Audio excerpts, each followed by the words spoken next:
Now let's hear it from Jimpy and our comment of Freebie Manila. Hello. Good afternoon po. Ang question ko ay for Jillian and Ken. Bago yung totoo kong tanong, Jillian, i-explain ang beauty product. Ayan.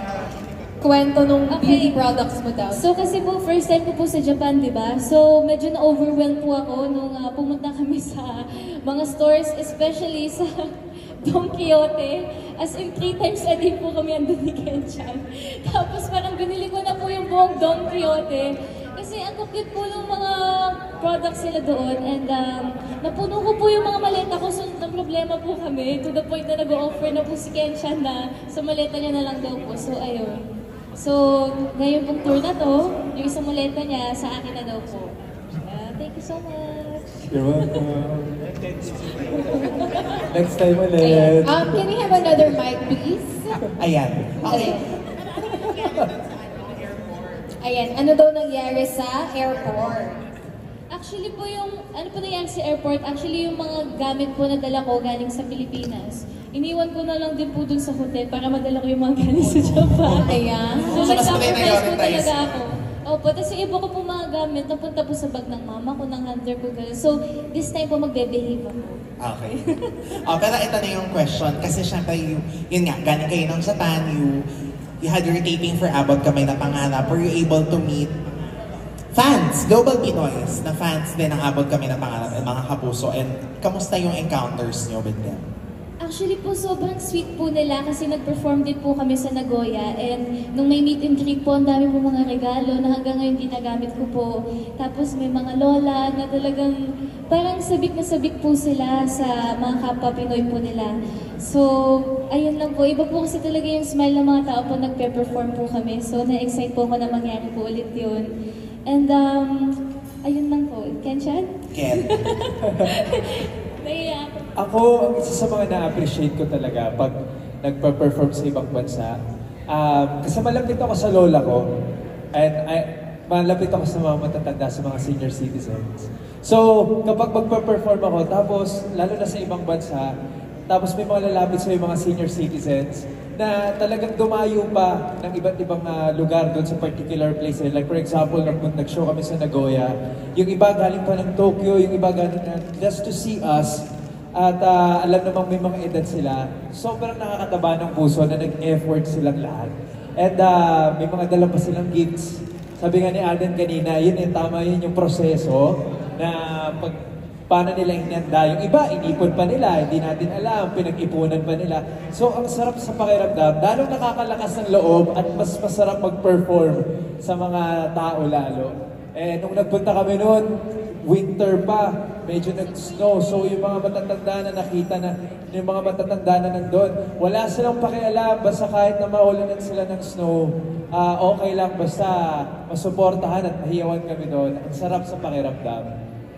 Ayun. And then, next question, paano nyo na lang ibabalance anong gawin for Abot Kamay na Pangarap? Kasi di ba may sa peak ulit ng kwento ngayon na kayo lahat yung nandun. Kailangan yung mga characters ninyo at rin ginagawang move siguro ng production and kayo din para hindi masyadong maramdaman ang magiging absence ni Annalyn at saka ni ano na ang pangalan mo kayo? Doc Lindon. Doc Lindon yun sa Abot Kamay, di ba? Yes. Kasi syempre mamimiss kayo ng viewers.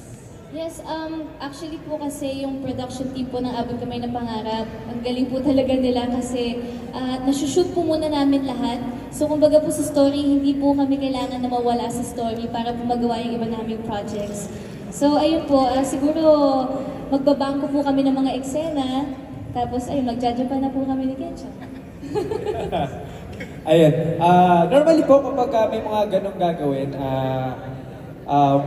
pag may mga shows kami ni Jillian na gagawin sa ibang bansa, nagbabangko po kami talaga ng mga eksena. And ngayon, magkakaroon kami ng pelikula, isushoot namin sa Taiwan. So, ibabangko na rin po kami para magbigay ng way para sa mga projects namin outside the country.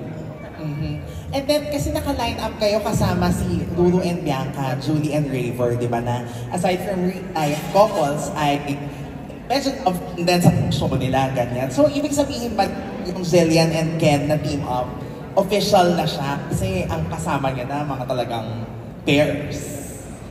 Ayun nga, actually po, kahit kami po nagugulat na talaga.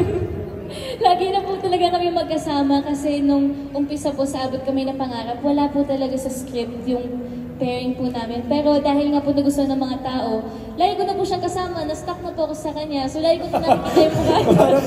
Okay, imagine yan. Sorry, Sorry talaga.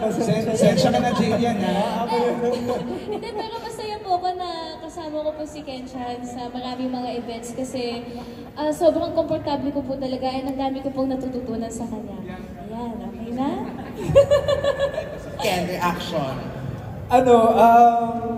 Nakakatuwa lang kasi laging hindi planado yung mga ginagawa ko sa GMA. At tulad nito, ngayon prepare kami ni Jillian at ang nakakatuwa lang kasi unexpected talaga and maswerte ako at nagustuhan niyo ng mga tao yung pairing namin at marami kami napapasaya ng mga viewers at napapakilig. So, hindi namin alam kung ano pa yung mga gagawin namin. So, go with the flow kaming dalawa kung sa mga trabaho pumapasok sa amin. Of course, we feel so blessed and grateful na na-appreciate yun ng mga kapuso viewers natin. And sana tumagal pa yung team up namin.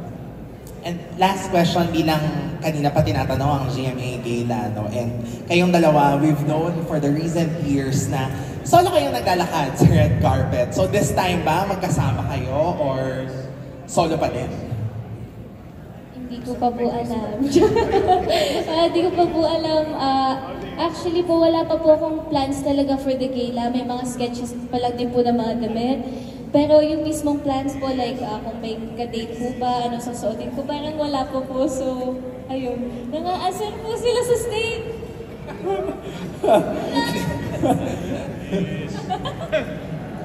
Ken, sa Yes, gusto I'm sorry. Kung ba na maglakad kayo together? You know what? Maglakad kami together or hindi man sa red carpet. Most of the time kami naman ni Jillian yung magkasama sa loob. Sa loob. So, you know, sometimes gusto ko kasi bigyan siya ng moment, si Jillian.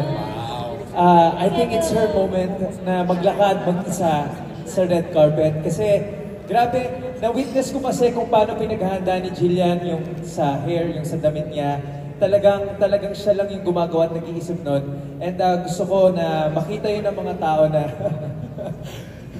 gusto ko makita yun ng mga tao na siya yun, focus sa kanya, and that's her moment. So, siguro sa loob, doon ko siya sasamahan. Makikipaglaro ako sa kanya sa loob. Yes, kasi may mga parlor games. Hindi, wala. Happy-happy lang kami sa loob. Babantayan ko si Jillian. Actually, siya po lagi nagbabantay sa akin kahit anong event. Nung last gala, nung Spark Gospel. So, ayun, bantay ko po siya. Okay. Bodyguard. Thank you so much. Congratulations Thank you, sa Abot thank you. Kamay and sa Sparkle Tour sa inyo po. Salamat. Thank you so much. And of course, dahil dyan, meron